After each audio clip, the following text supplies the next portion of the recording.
좋아요, 구독. 사실 우리가 솔라나 이야기를 하면서 이더리움 이야기는 또 빼놓을 수 없는 부분이잖아요. 솔라나와 이더리움 사이에 어떤 차이점들이 있는지 좀 궁금하기도 해서 이 부분도 우리 투자자분들이 이해하기 쉽도록 좀 설명을 해주시면 감사할 것 같습니다, 교수님. 네, 제가 이것도 뭐 여러 번 말씀하셨나요? 비유를 하는 걸 말씀드리면 뭐 이더리움을 제가 일종의 이제 부동산으로 비유를 많이 했어요. 네. 그러면 이더리움은 집으로 비유하자면 집세사로 너무 좋아. 그리고 전기도 잘 돌아가고 네. 이렇게 깨끗하고 근데 비싸다는 거죠. 비싸서 비싼 집. 비싼 집 네. 이렇게 표현할 수 있고요. 그거에 비해서 솔라나는 겉으로 보기에는 뭔가 이렇게 멀쩡한데 가끔 전기가 끊깁니다. 그러면은 어떻게 삽니까, 교수님? 아니, 그러니까 이게 쉽게 말을 설명하면 네. 상대적으로. 근데 가격은 뭔가 뭐 저렴한데 네. 뭐 이렇게 전체적으로 쾌적한 것처럼 느끼는데 가끔 전기가 끊긴다는 게 뭐냐면 네. 이 노드 구성이 좀 아무래도 비트코인 이더리움은 굉장히 노드 수가 많아요. 탈중앙화 돼 있는데 상대적으로 솔라나는 노드 수가 적을 수밖에 없죠. 원래 역사도 그거보다 좀 적은 편이니까 노드 수도 적고 그런 부분에서 속도는 빠른데 대신에 약간 전기 잘 끊긴다. 뭐 그런 제가 비유를 했어요. 그런 것처럼 안정성에 대한 부분들은 좀 이슈가 좀 있었습니다. 솔라나 네트워크의 속도는 빠르고 아까 여러 가지 뭐 POH나 여러 가지 다른 기술을 통해서 병렬 처리로 속도는 빨라져서 그런 거 TPS 높았는데 일종의 안정성 네. 부분에선 제가 비유하자면 가끔 집에 전기가 끊기는 느낌 뭐 그런 관점을 제가 비유할 수 있는데 그래서 그런 관점에서 보면은 이더리움 생태계가 탄탄한 게 있고 네. 좀 어떤 데는 나는 뭐 너무 비싸니까 가성비를 좋아하시게 가성비로 되면은 그래서 그렇죠. 가성비 찾는 집을 찾을 때는 이제 솔라나가 대안으로 돼서 그래서 생각보다는 이더리움 생태계에 대한 탄탄한 생태계에 비해서는 약할 수는 있지만 굉장히 성장하고 있는 마켓이다. 그래서 아마 그 가격들이 반영되고 있는 거예요. 굉장히 많이 올랐죠. 최근에 네, 많이 올라서. 올랐습니다. 그래서 제주에 자산가 분들은 솔라나 가시고 보니까 약간 표정이 좋으시던데 그래서 그런 부분에서 좀 차이점이 있는 것 같습니다. 아무래도 이 암호화폐 같은 경우에는 우리가 가격적인 언급을 많이 하긴 하지만 그 이면에는 기술적인 부분에 관한 평가가 우선되어야 된다고 생각을 해요. 그래서 우리가 다양한 알트코인들을 여러분들이 선별하실 때도 이 기술적인 부분들 그리고 프로젝트의 어느 정도의 활용 가능성들도 생각을 하시면서 선택을 해보시는 게 좋을 것 같아서 이렇게 기술적으로 또 분석을 해주시는 교수님이 지금 시점에서는 굉장히 좀 감사하다라는 생각이 듭니다. 실제로 이더리움 같은 경우에는 제가 알기로는 이 수수료가 너무나 높기 때문에 그 수수료를 낮추기 위해서 노력을 했다라고 들었는데 어떻게 진행이 되고 있을까요? 이더리움은 아시다시피 지금 2.0 네. 머지되고 나오고 나서. 그래서 지금은 굉장히 POW 메인 체인에 있고 POS로 해서 레이어 2 확장하고 있죠. 그래서 지금은 이제 지분 방식으로 해서 맞아, 지분 증명. 지분 증명으로 바뀌었죠? 검증자로 하는 바뀌었죠. 바뀌어서 운영되고 있어서 근데 솔라나는 상대적으로는 뭐 솔라나도 많이 가격이 올랐나요? 올라서 수수료도 좀 영향이 있긴 한데 상대적으로 네. 이더리움보다는 수수료가 저렴하고 낮은 가격이니까 일종의 ROI처럼 투입 대비 효과에 대한 부분들은 아마 대안으로 쓰고 있어서 근데 이더리움은 근데 사실 이더리움도 페이즈 2 페이지가 거의 5단계가 있어요. 네. 지금도 한참 온고잉 중이라고 보시면 돼요. 말씀드렸지만 사실은 기술이 좀 대단한 게 달리는 자동차에서 엔진을 가솔린 엔진에서 전기 자동차 엔진 바뀐 거예요. 제가 표현. 네, 그때 말씀해 주셨어요. 근데 굉장히 좀 기술적으로는 어, 굉장히 난이도가 높은 기술로 좀 적용하고 있는 거고요. 이더리움 생태계에서. 네, 이더리움 쪽은. 그래서 이제 상대적으로 솔라나는 레이어 1에서 우리가 혁신적으로 차사를 높이고 병렬 처리해서 본점에서 다 처리할게요라고 하고 약간 차이점이 있는 거죠. 그런 점. 그러면은 사실 교수님의 이야기만 들어봤을 때는 이더리움의 기술력도 무시하지 못할 만큼 굉장히 좋은 기술력을 가지고 있는 것 같은데 사실상 가격적인 측면으로 봤을 때는 솔라나 코인에 관한 가격이 훨씬 더 높은 수준으로 올라왔잖아요. 시장에는 이런 부분들이 반영이 안 되는 이유가 혹시 있을까요, 교수님? 그럼 이제 상대적인 워낙 아마 좀 차트 분석할 때 보면 이제 기간별 상승률을 네, 보잖아요. 맞아요. 그런 걸 봤을 때 아마 굉장히 상승률로 봤을 때는 훨씬 더 솔라나 높을 거예요. 아마 그런데 가격 전체 마켓 사이즈는 이더리움이 높을 거죠. 그러니까 이더리움에 대한 생태계에 대한 그 포지셔닝하고 시가총액은 이더리움이 당연히 높고, 높죠. 그렇죠. 그런 거는 좀 차이점이 있는 것 같아요. 그런 어떤 기간 내 상승률로 그걸 중요시하는 분이냐 아니면 전체 안정성이냐를 좀 보는 관점이 그 퍼스펙티브에 따라 다른 것 같습니다. 그런 관점에서 네. 그래서 아마 어떤 기간별로 했을 때 훨씬 더 높았을 거예요, 솔라나가. 그런데 전체 마켓 사이즈는 이더리움이 높은 거고 어떤 기간별 상승률을 봤을 때는 차이점이 좀 있긴 한데 그래서 그건 아마 뭐 저는 투자 쪽은 투자하는 분들은 나는 리스크 테이킹하더라도 좀 많이 뭐 그런 거 추구하는 스타일도 있고 어떤 분은 안정성을 하는 맞아요. 그런 좀 스타일이 좀 다를 것 같습니다.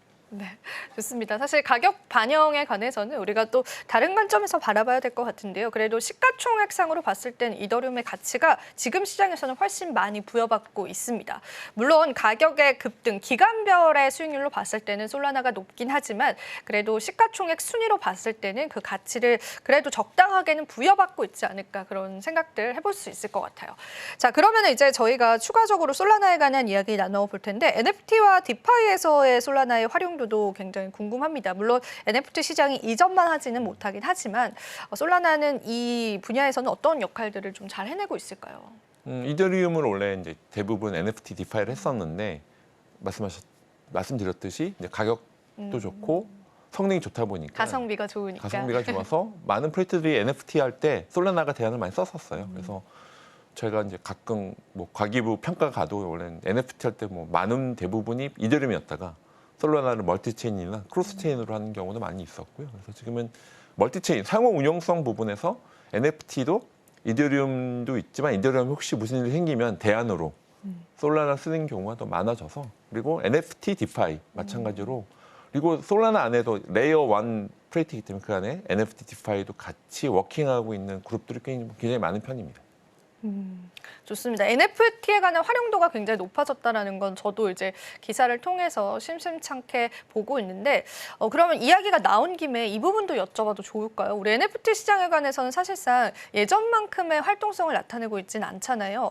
다시 이 시장이 암호화폐 시장 상승과 함께 살아날 수 있는 가능성도 있는 걸까요, 교수님? 네, 그럼 원래 NFT는 이제 디지털 소유권 그리고 그렇죠, 거기에 그런 부분이니까. 커뮤니티에서 멤버십 부분에서 대기업들도 워낙 준비를 많이 해줬어요. 맞아요. 굉장히 프로젝트 많이 준비했잖아요. 많이 했었고 뭐 단지 그냥 뭐 아티스트나 미술 작품이 아니라 멤버십이나 다양한 IP를 갖고 활용하는 게 있어서 근데 지금 시장 자체가 워낙 다운돼 있긴 한데 그래서 대기업 그 담당하는 분들이 많이 힘들었다고 하시더라고요. 투입 대비 효과가 없어 막 그래서 맞아요. NFT만 그랬었는데 어쨌든 지금 이 전체 크립토 디지털 자산이 커지면 NFT도 자연스럽게 영향을 받아서 단지 IP나 여러 가지 무형 자산들이 디지털 소유권 연결됐을 때는 아마 DID와 더불어 같이 연결되는 마켓이 또 살아날 수 있는 가능성이 있다고 보여집니다.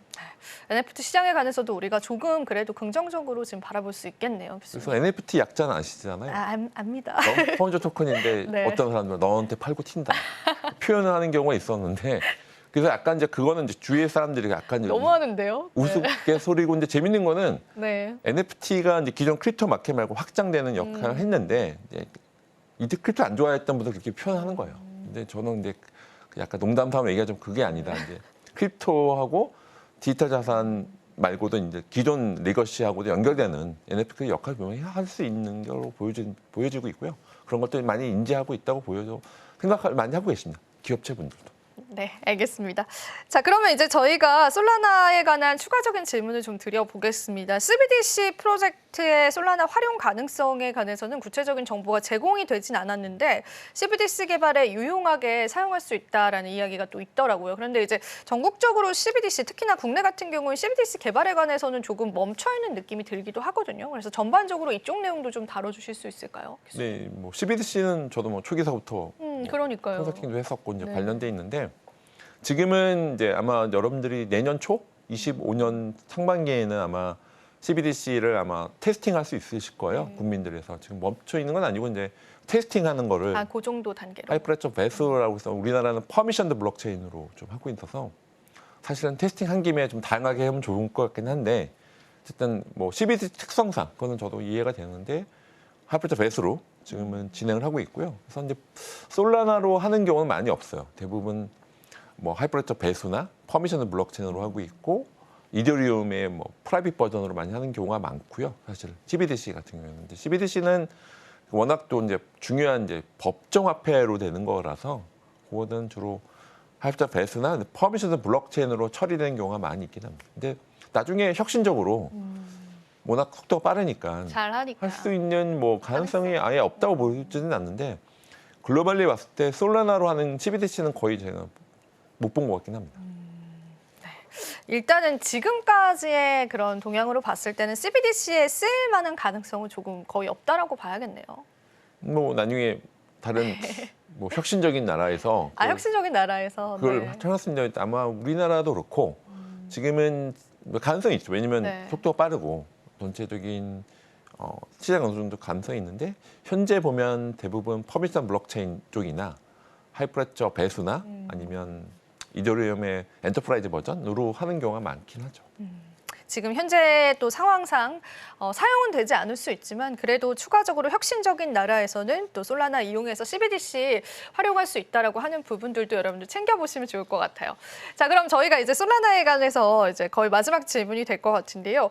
향후 이제 규제가 강화될 경우에 솔라나의 방향성은 어떻게 될 건지 아직 명확한 언급은 시장에는 없었습니다. 일단 솔라나 같은 경우에는 스트레스 테스트를 통해서 버그 수정했던 노력들이 있었고 지속적인 기술 업데이트라는 노력을 해오는 것 같은데 규제와 맞물리게 됐을 때 대한 점도 궁금하고 앞으로 솔라나 코인의 향후 미래는 어떻게 될 건지 이런 부분들도 같이 짚어주시면 좋을 것 같아요. 뭐 비트코인은 워낙 뭐 기축 통화 같은 역할을 하고 있고 맞아요. 이더리움은 뭐 블록체인 2.0인 가장 둘째 형님이죠. 그 다음에 나오는 것들에 대해서는 솔라나가 이제 그런 걸 세 번째 정도의 포지셔닝을 하고 있는 건 맞고 있는데 아마 규제가 됐을 때는 비트코인이 이미 ETF가 됐고 이더리움도 ETF가 됐기 때문에 솔라나가 ETF가 될까? 그게 좀 관전 포인트일 것 같아요. 그거 궁금합니다. 솔라나가 네. ETF가 되면 좀 더 달라질 수 있는데 그렇지 않았을 때는 규제에 대해서 뭐 아시겠지만 비트코인, 이더리움 그다음 알트코인으로 이렇게 연결되는 수순이기 때문에 맞아요. 기본적인 봤을 때는 솔라나가 다른 뭐 ETF나 그렇게 되면 또 관전 포인트일 것 같긴 해요. 투자자 관점에서. 근데 그렇게 될지가 보셔야 될 것 같고. 근데 규제가 되면 아마 알트코인 중에서 가장 이더리움 다음으로는 또 솔라나가 좀 대두가 되고 있으니까 그게 아마 타겟이 될 수도 있고 변동폭으로 봤을 때는 그게 아마 가장 영향도가 좀 큰 수도 있죠. 오를 때 많이 오르는데 또 떨어질 때 많이 좀 급속히 떨어질 수 있는 변동폭이 좀 큰 편일 수 있다라고 보여지는 게 뭐 제 개인적 의견입니다. 지금 바로 구독을 눌러보세요. 실시간 경제 뉴스, 투자 전문가들의 다양한 시황과 정확한 분석, 또 알찬 투자 정보까지 신뢰할 수 있는 저희 서울경제TV와 함께하세요.